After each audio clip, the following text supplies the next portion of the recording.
Hi, Ian here. Today we're going to talk about the sizing of a StepSmart brace. I have a small and a large StepSmart brace, sometimes referred to as a small, medium, and the large, extra large.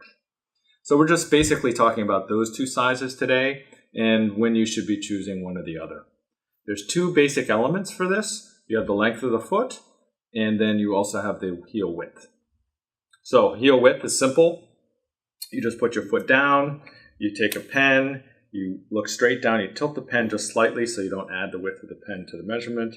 You make two marks, and then what you'll do is you just measure the distance between those two marks, and then you'll know whether you have a heel width that's too large for the small. And this heel width is slightly over 2.5, so this heel width would be appropriate for the large brace. A heel width of 2.5 or greater would be a large, 2.5 or smaller would be a small.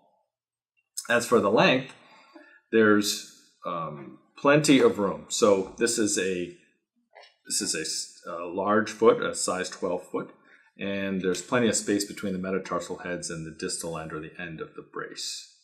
What do I mean by metatarsal heads? The metatarsal heads are basically the end of these metatarsal bones, and they're the weight-bearing surface. And if you have a brace that cuts into that weight-bearing surface, it becomes uncomfortable. A foot that's too small for the brace would look like this, where you have the end of the brace starting to cut into the metatarsal heads.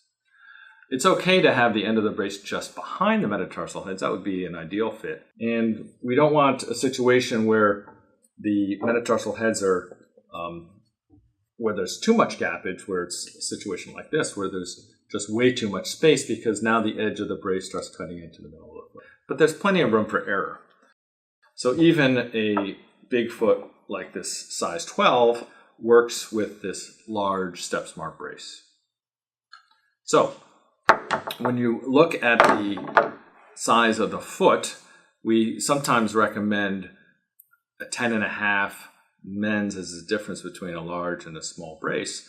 But really, when it comes to the size of the foot and the size of the shoe, the length of the toes can vary quite a bit. So it's a little better to talk about the length of the foot with regards to metatarsal heads. If you want to learn more about details of the extra small and extra large, check our video out that's right here.